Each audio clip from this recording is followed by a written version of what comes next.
ప్రభు అయిన యేసుక్రీస్తు పేరిట అందరికీ శుభములు. క్రీస్తు ప్రేమ జల్లులు అను వాక్య ధ్యాన గడియకు స్వాగతం. క్రీస్తు జయంతి మహోత్సవం. నేడు దావీదు నగరమున మీకు ఒక రక్షకుడు పుట్టెను, ఆయన క్రీస్తు ప్రభువు. లూకా సువార్త 2వ అధ్యాయం 11వ వచనం. ప్రియమైన సోదరి సోదరులారా, మీ అందరికీ క్రిస్మస్ పండుగ శుభాకాంక్షలు. My brothers and sisters, wish you all a very merry Christmas.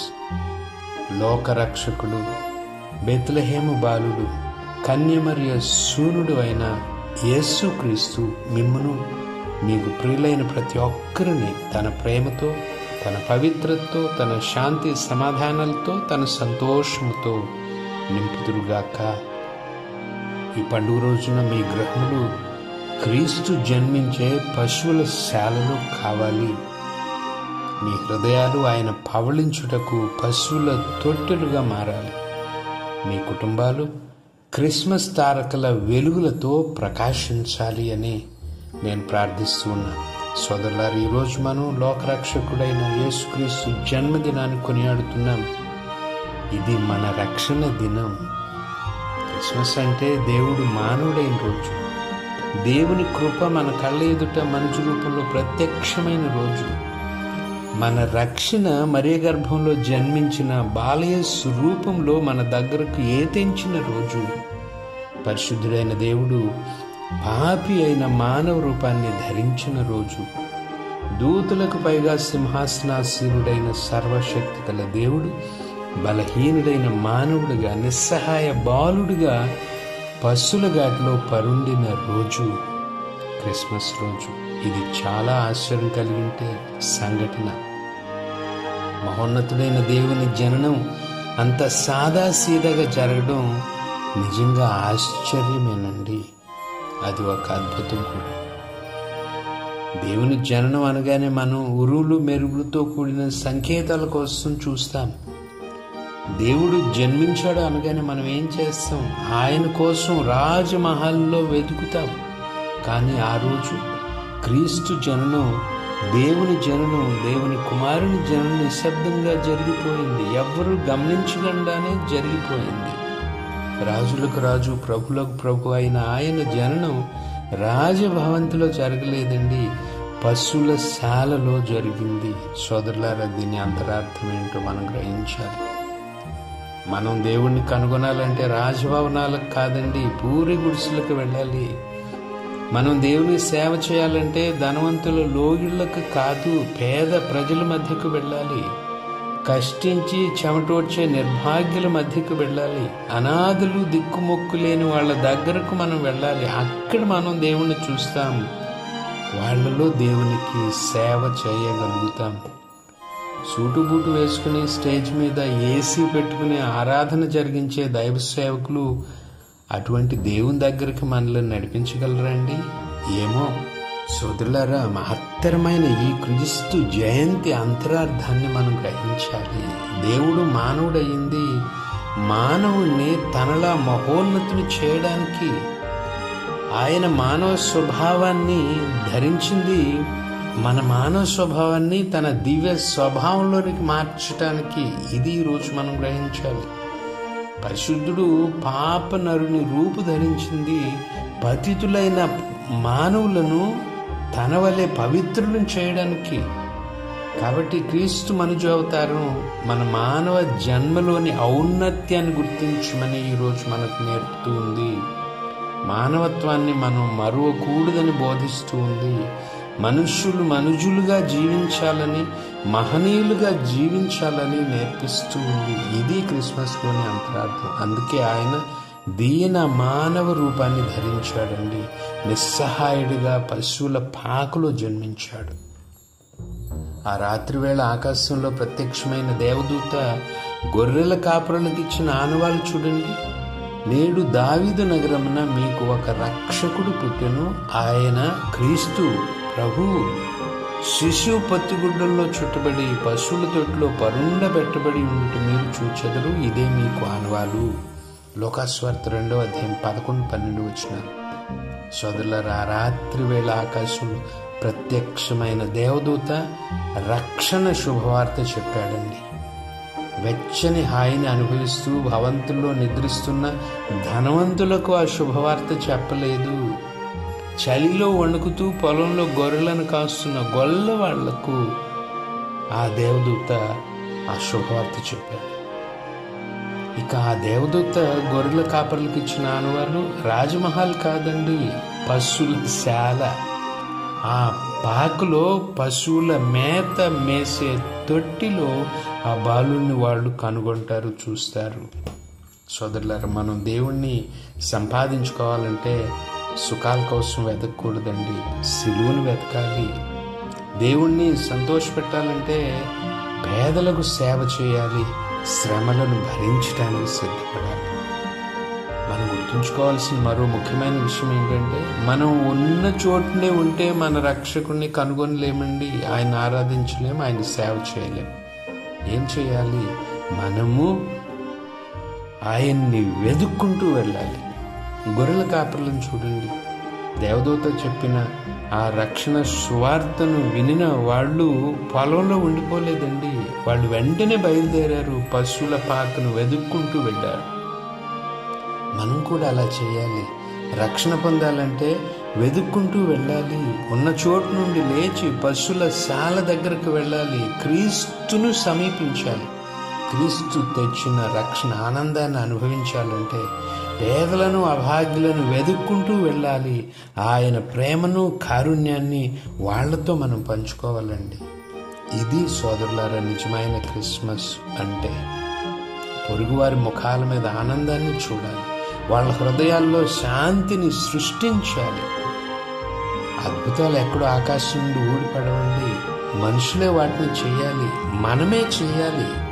ఆనాడు యేసుస్వామి 5,000 మంది ఆకలిని తీర్చాడంటే ఒక బాలుడు తన వద్దన్న రొట్టెలను చేపలను ప్రభువుకు అందించాడు. యోహాను సువార్త 6:9. ఈరోజు యేసుస్వామి అనేక మంది అనాథల, దిక్కుముక్కు లేని వాళ్ళ, పేదల ఆకలిని తీర్చాలంటే మనలో ఎవరో ఒకరు 5 రొట్టెలు 2 చేపలు ఆయనకు అందించాలి. మన చుట్టూ ఉన్న వాళ్ళ ఆపదలు తొలగించడానికి, వాళ్ళ అవసరాలు తీర్చడానికి ప్రతి సంవత్సరం ప్రభు భూలోకానికి వచ్చి ఒక పశువుల పాకను వెతుక్కోవాల్సిన అవసరం లేకుండా మనమే మన చేతులు చాచి ఆ నిర్భాగ్యులకు సాయపడాలి. అప్పుడే నిజమైన క్రిస్మస్. క్రిస్మస్ అంటే ఇంట్లో పశువుల పాక కట్టి ఇంటిపై క్రిస్మస్ స్టార్ని పెట్టి సరిపెట్టుకోవడం కాదండి. క్రిస్మస్ అంటే పేదలు, అభాగ్యులు, దిక్కుమొక్కు లేని వాళ్ళ ఇళ్లల్లో దీపం వెలిగించడం, వాళ్ళ ముఖాల్లో నవ్వు చూడడం. క్రిస్మస్ అంటే నా అన్నవాళ్ళు కరువై అనాథలుగా బ్రతుకుతున్న వాళ్లకు మన హృదయాలలో, మన మనస్సుల్లో చోటు ఇవ్వడం, మన ఇండ్లలో, మన కుటుంబాలలో స్థలం ఇవ్వడం. ఇది క్రిస్మస్. ఆ రోజు ఆరాధన సమయంలో మనం చదివే లూకాసువార్త 2:17 మనకు అనేక మర్మాలు తెలియచేస్తున్నాయండి. ఆ సువార్త భాగం ఒక్కొక్క వచనాన్ని మనం ధ్యానం చేద్దాం. లూకాసువార్త 2:1. తన సామ్రాజ్యమందు జనాభా లెక్కలు సేకరింపవలనని సీజరు అగుస్తు చక్రవర్తి ప్రకటించి అధికారులకు ఆజ్ఞ ఇచ్చాను. సోదరులారా, అది రోమా సామ్రాజ్యం అంటే మానవులకు చెందిన రాజ్యం అండి. అంటే అది గతించిపోయేదే. ఆ రాజులు గతిస్తారు, ఆ రాజ్యాలు గతించిపోతాయి. లౌకికమైంది సమస్తం గతిస్తుంది. మరి మనం గతించిపోయే ఈ మానవ రాజ్యంతో సంతృప్తి పడుతున్నామా, లేక దేవుని రాజ్యం కోసం, శాశ్వతమైన దేవుని రాజ్యం కోసం, ఆయన పాలన కోసం మనం ఆశపడుతున్నామా పరీక్షించుకోవాలి. సోదరులారా, దేవుని రాజ్యం నిత్యమైంది. ఆ రాజ్యంలో జీవించే వాళ్లకు నాశనం ఉండదు. కాబట్టి దేవుని రాజ్యం కోసం మనం ఆశపడాలి, దానిని వెతకాలి. దానిని మనకు ఇవ్వడానికి ఈ లోకంలో జన్మిస్తున్న క్రీస్తును మన జీవితాల్లోనికి ఆహ్వానించాలి. ఆయన రాజ్యంలో దొరికే పవిత్రత, ప్రేమ, కరుణ, క్షమను మనం సొంతం చేసుకోవాలి. కాబట్టి దేవుని రాజ్యం కోసం ఎదురు చూడాలి, సిద్ధపడాలి, దానిని మనం ఆలింగనం చేసుకోవాలి. 2వ అధ్యాయం 2వ వచనం. ఈ మొదటి జనాభా లెక్కల సేకరణ కురేనియా సిరియా మండలాధిపతిగా ఉన్న కాలమున జరిగను. సోదరులారా, ప్రజలందరూ రోమా సామ్రాజ్యం జనాభా లెక్కల్లో తమ పేర్లు నమోదు చేయించుకోవడానికి సమాయత్తం అవుతున్నారటండి. మరి మన సంగతి ఏంటి? మన పేర్లు ఏ జనాభా లెక్కల్లో ఉండాలి? ఈ లోకం జనాభా లెక్కల్లో ఉండాలా, దేవుని రాజ్యం జనాభా లెక్కల్లో ఉండాలా? ఆలోచించండి సోదరులారా. మన పేర్లు నమోదు కావాల్సింది దేవుని జీవ గ్రంథంలో కదా. ఆ గొర్రెపిల్ల యొక్క జీవ గ్రంథంలో ఎవరి పేర్లు రాయబడి ఉన్నవో వారు మాత్రమే నూతన యెరూషలేము నగరమున ప్రవేశింతురు అని దేవదూత అపోస్తలుడైన యోహానుతో చెప్పారు. దర్శన గ్రంథం 21వ అధ్యాయం 27వ వచనం. మరి మన పేర్లు గొర్రెపిల్ల జీవ గ్రంథంలో రాయబడినట్లు మనం ప్రయాసపడుతున్నామా? పరిశీలించుకుందాం. 2వ అధ్యాయం 3వ వచనం. అందులో పేర్లు వ్రాయించుకొనుటకు ప్రజలందరూ తమ తమ పట్టణములకు వెళ్ళిరి. సోదరులారా, ఆ ప్రజలందరూ తమ సొంత ఊళ్ళకు, తమ పూర్వీకులు జన్మించిన పట్టణాలకు వెళ్ళారట. మరి మన సొంత పట్టణం ఏదండి? ఎక్కడ ఉంది? మనం ఎక్కడికి ప్రయాణం కట్టాలి? సోదరులారా, మనం ఒక విషయాన్ని గుర్తుంచుకుందాం. ఈ లోకంలో మనం పరదేశులమే. మన పట్టణం పరలోకం, ఈ లోకం కాదండి. దేవుడు ఉన్న స్వర్గము మన ఇల్లు. అక్కడికి మనం ప్రయాణం కట్టాలి, అక్కడికి యాత్ర చేయాలి. ఇది గుర్తుంచుకుందాం. కాబట్టి ఈ లోకంలో మనం వేసే ప్రతి అడుగు మనల్ని పరలోకానికి, మన స్వర్గ గ్రహానికి, మన స్వర్గ పట్టణానికి చేర్చేటట్లుగా ఉండాలని గుర్తుంచుకుందాం. 2వ అధ్యాయం 4-5 వచనాలు. యోసేపు దావీదు వంశస్థుడైనందున గలిలయస్యంలోని నజరేతు నుండి యూదయస్యంలో ఉన్న దావీదు పట్టణమగు బేత్లెహేమునకు జనాభా లెక్కలో తమ పేర్లు చేర్పించుకొనుటకై తనకు నిశ్చితార్థము చేయబడిన గర్భవతియునైన మరియను కూడా వెంట పెట్టుకుని వెళ్ళాను. సోదరులారా, జనాభా లెక్కలో తమ పేర్లు నమోదు చేసుకోవడానికి యోసేపు తన పూర్వీకుడైన దావీదు నగరమైన బేత్లెహేముకు వెళ్ళాడండి. అయితే చూడండి, అతడు ఒక్కడే వెళ్ళలేదు, మరియను తనతో తీసుకుని వెళ్ళాడు. ఆమె నిండు చూలాలు. ఆ స్థితిలో ఆమెను ఇబ్బంది పెట్టడం దేనికండి? యోసేపు ఒక్కడే బెత్లెహేముకు వెళ్ళి తమ పేర్లు నమోదు చేసి వస్తే సరిపోయేది కదా. కానీ అతడు నిండు గర్భిణి అయిన తన భార్యను కూడా తనకు తీసుకెళ్ళాడు. దీనిలో బోల్డని మర్మాలు ఉన్నాయండి. మొదటి మర్మం, లోకరక్షకుడు బేత్లెహేములోనే జన్మించాలి. మెస్సయ జననాన్ని గురించిన ప్రవక్తల ప్రవచనాలు నెరవేరాలి. మీకా ప్రవక్త అంటాడు, బేత్లెహేము ఎఫ్రాతా, నీవు యూదా నగరంలో మిక్కిలి చిన్నదానవు, కానీ ఇశ్రాయేలు పాలకుడు నీ నుండియే ఉద్భవించును అని. 5వ అధ్యాయం 2వ వచనం. మీకా ప్రవక్త క్రీస్తు పూర్వం 700 సంవత్సరాలకు ముందే ఈ ప్రవచనం చేశాడు. ఈ ప్రవచనం నెరవేరాల్సి ఉంది. కాబట్టి క్రీస్తు బెత్లెహేములో జన్మించాలి. అందుకే యోసేపు నిండు చూలాలైన మరియను కూడా తనతో తీసుకువెళ్ళాడండి. 2వ మర్మం, కన్యమరి లేకపోతే ఆ బేత్లెహేం ప్రయాణానికి అర్థం లేదు. భోజనం వండి నిండుగా ఉన్న పాత్ర లేకపోతే భోజనశాలకు అర్థం ఉంటుందండి.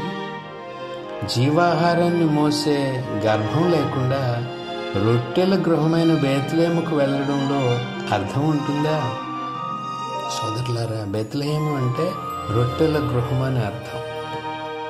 నేనే జీవాహారమునని చెప్పిన యేసుక్రీస్తు రొట్టెల గృహమైన బేత్లెహేములో జన్మించాల్సి ఉంది. అప్పుడే కదా దానికి అర్థము పరమార్థం. కాబట్టి గర్భవతి అయిన కన్యమరి లేకుండా బేత్లెహేముకు ప్రయాణం వీలు కాదు. అందుకే యోసేపు నిండు చూలాలైన కన్యమరియను తనతో తీసుకుని బేత్లెహేముకు ప్రయాణమయ్యాడు. 3వ మర్మం, యేసుక్రీస్తు ఈ భూమి మీద జన్మించాడండి, కాలంలో జన్మించాడు. ఆయన చారిత్రక పురుషుడు. యేసుక్రీస్తు ఒక కల్పిత గాథ కాదండి. వీటన్నిటినీ నిరూపించే సాక్ష్యాలు రోమనుల జనాభా లెక్కలలో నిక్షిప్తం కావడం కోసమే ఇదంతా జరిగింది. అయితే కొంతమంది మూర్ఖులు అంటారు, యేసుక్రీస్తు ఈ లోకంలో జన్మించలేదు, ఆయన చారిత్రక పురుషుడు కానే కాదు, యేసుక్రీస్తు జననం గురించి బైబిల్లో కట్టుకథలు వ్రాశారు అని. అటువంటి మూర్ఖుల అజ్ఞానుల కళ్ళు తెరిపించడానికి బేత్లెహేం ప్రయాణం జరిగింది. బేత్లెహేంలో క్రీస్తు జననం సంభవించింది. ఆయన జనాభా లెక్కలలో ఎక్కాడు. అందుచేత మానవ చరిత్రను క్రీస్తు పూర్వము, క్రీస్తు శకము అని యేసుక్రీస్తు విభజించాడు. సోదరులారా, ఎన్నెన్ని మర్మాలు! దేవుని ఏర్పాట్లు ఎంత ఆశ్చర్యమో, ఆయన కార్యాలు ఎంత అద్భుతమో గమనించండి. 2వ అధ్యాయం 6వ వచనం. వారచట ఉన్నప్పుడు మరియమ్మకు ప్రసవ కాలం సమీపించినది. సోదరులారా, పౌలు మహాశయుడు రాసిన వాక్యం గుర్తుందా? కాలం పరిపక్వమైనప్పుడు దేవుడు తన కుమారుని పంపెను, ఆయన ఒక స్త్రీ నుండి జన్మించెను. గలతీయులకు రాసిన లేఖ 4వ అధ్యాయం 4వ వచనం. దేవుని ఏర్పాట్లు ఎంత అద్భుతమో చూశారండి. జీవాహారమైన యేసు రొట్టెల గృహంలోనే జన్మించాలి. అలా జరగాలంటే సీజర్ చక్రవర్తి జనాభా లెక్కల సేకరణ చెయ్యాలి. ప్రసవ కాలం వచ్చినప్పుడు మరియ బేత్లెహేంలో ఉండాలి. ఇదంతా దేవుని అద్భుతమైన ఏర్పాటండి. మన రక్షణ కోసం, మన విమోచన కోసం ఆ దేవునికి స్తుతులు, స్తోత్రాలు అర్పిద్దాం. 2వ అధ్యాయం 7వ వచనం. మరియమ్మ తన తొలి చూలు కుమారుని కని పొత్తిగుడ్డలలో చుట్టి పశువుల తొట్టిలో పరుండబెట్టెను. సోదరులారా, దీనిలో మరెన్నో మర్మాలుంది. అయితే మరియమ్మ తొలిచూలు కుమారుని కనెను అన్న వాక్యాన్ని గురించి ఈ క్రైస్తవ చరిత్రలో జరిగిన తర్జన భర్జనలు, వాదోపవాదాలు అన్నీ ఎన్ని కాదండి. తొలిచూలు కుమారుడు అని వ్రాయబడింది కాబట్టి మరియకు ఇంకా మలిచూలు కుమారులు, కుమార్తెలు, వేరే పిల్లలు ఉన్నారు అని కొందరు వాదిస్తారు. కానీ తొలిచూలు కుమారుడు అనే స్వార్థికుడైన లూకా గారు రాసింది జ్యేష్ఠ కుమారుడిగా క్రీస్తుకు ఉన్న విశిష్టతను చాటడానికేనని మనం గ్రహించాలండి. జ్యేష్ఠునికి ఉన్న విశిష్టత యూద సాంప్రదాయంలో మహా గొప్పది. జ్యేష్ఠపుత్రుడు దేవునికి స్వంతమని నిర్గమకాండం 22వ అధ్యాయం 29-30 వచనాల్లో చెప్పబడింది. కాబట్టి పవిత్రాత్మ వలన జన్మించిన యేసుక్రీస్తు దేవునికి సొంతమని చెప్పడానికే లూకా గారు తొలిచూలు కుమారుడు అని రాశాడని మనం గమనించాలి, గుర్తించాలి. అంతేకాదండి, తొలిచూలు కుమారుడు జ్యేష్ఠాధికారాన్ని పొందుతాడు. అంటే తండ్రి తర్వాత గృహం మీద అధికారము జ్యేష్ఠునికి వస్తుంది. తండ్రి తర్వాత కుటుంబం మీద పెత్తనం జ్యేష్ఠునికి సంక్రమిస్తుంది. తండ్రి తర్వాత ఆయన ఆస్తులు 2 పాలు అతనిదవుతుంది. అందుకే తన అన్నయ్యన ఏసావు యొక్క జ్యేష్ఠాధికారాన్ని తాను దక్కించుకోవడానికి యాకోబు ఎంతో ప్రయత్నించడం మనం చూస్తాం. ఆదికాండం 25వ అధ్యాయం 31-35 వచనాల్లో. ఈ అర్థంలో అంటే యేసుక్రీస్తు జ్యేష్ఠుడిగా పరలోక తండ్రి గృహం మీద అధికారాన్ని పొందుతున్నాడు. పరలోక తండ్రి కుటుంబం మీద పెత్తనాన్ని సంక్రమింపు చేసుకుంటున్నాడు. పరలోక తండ్రి ఆస్తిలో 2 పాలు దక్కించుకుంటున్నాడు అని చెప్పడానికి స్వార్థికుడు యేసుక్రీస్తు మరియ తొలిచూలు కుమారుడు అని వ్రాయడం జరిగిందండి. దీన్ని మనం గమనించాలి. కాబట్టి ఆమెకు వేరే బిడ్డలు ఉన్నారని అర్థం చెప్పడం క్రీస్తు జ్యేష్ఠత్వాన్ని కించపరచడం అవుతుంది, గుర్తిద్దాం. ఇక ఆ తొలిచూలు కుమారుని మరియమ్మ పొత్తిగుడ్డల్లో చుట్టి పశువుల తొట్లో పరుండబెట్టిందట. ఆయన దేవుని కుమారుడు పశువుల తొట్లో పండుకోవడం ఏంటి అని కొందరు హేళన చేస్తారండి. కానీ దీనిలో గొప్ప మర్మం ఉంది. యేసుక్రీస్తు లోకం యొక్క పాపములు మోసుకుని పోయే దేవుని గొర్రె పిల్ల అని బప్తిస్మ యోహాన్ అన్నాడు. యోహాను సువార్త 1:29. లోక పాప పరిహారార్థం బలి కావలసిన గొర్రె పిల్ల అయిన క్రీస్తు పశువుల తొట్టులో పవళించడం సమంజసమే కదా అండి. అయినా అసలు దేవుని కుమారుడు పశువుల పాకలో ఎందుకు జన్మించాడో తెలుసా అండి? తగ్గింపుదనాన్ని మానవులకు నేర్పించడానికి. చూడండి, యూదులు పశువుల కోసం కొండల్లో గుహాల్లో తొలిచిన వాటిలో పశువులు ఉంచేవాళ్ళు. అంటే క్రీస్తు జన్మించిన స్థలం కొండలో చెక్కబడిన ఒక రాతి గుహ. ఆ గుహలోనికి వెళ్ళాలంటే మనం వంగి వెళ్ళాలండి. ఎందుకంటే దాని ద్వారాలు చాలా ఇరుకుగా ఉంటాయి. మనం అలవర్చుకోవాల్సిన తగ్గింపు ధనానికి ద్వారం అదేనండి. మనల్ని మనం దేవుని ముందు వంచాలి. ప్రభు జన్మించిన స్థలంలో కాన్స్టంటైన్ చక్రవర్తి క్రీస్తు 335 సంవత్సరంలో ఒక పెద్ద దేవాలయాన్ని నిర్మించారండి. దానిని నేటివిటీ చర్చ్ అని పిలుస్తారు. ఆ ఆలయంలో క్రీస్తు జన్మించిన స్థలంలో దావీదు నక్షత్రం గుర్తించబడి ఉంటుంది. ప్రక్కనే పశువుల మేత మేసే ఒక చిన్న రాతి తొట్టి ఉంటుందండి. ఆ తొట్టిలో మరియమ్మ తన కుమారుని పడుకోబెట్టింది అని అంటారు. అయితే విశేషం ఏంటంటే ఇవాళకి కూడా ఆ పెద్ద దేవాలయంలో క్రీస్తు జన్మించిన స్థలంలోకి వెళ్ళాలంటే కేవలం 3 అడుగుల స్వరంగం లాంటి ద్వారం గుండా మనం వంగి క్రిందికి దిగి వెళ్ళాల్సి ఉంటుంది. దీని అంతరార్థం ఏంటండి? సాక్షాత్తు దేవుడైన క్రీస్తు మానవ రూపం దాల్చడంలో తనను తాను ఎంతగా తగ్గించుకున్నారో ఆ క్రీస్తును చేరాలంటే మనల్ని మనము అంతగా తగ్గించుకోవాలి. సోదరులారా, ఆ తగ్గింపుదనం మనలో ఉందా? ఆత్మ పరిశీలన చేసుకుందాం. చివరిగా 2వ అధ్యాయం 8వ వచనం నుండి చదివితే, దేవదూతులు ప్రత్యక్షమై క్రీస్తు జనన వార్తను ముందుగా గొర్రెల కాపరులకు ప్రకటించడం మనం చూస్తాం. క్రీస్తు జనన సువార్త ముందుగా గొర్రెల కాపరులకే ప్రకటించబడడం మనకు ఆశ్చర్యాన్ని కలిగించే విషయం అండి.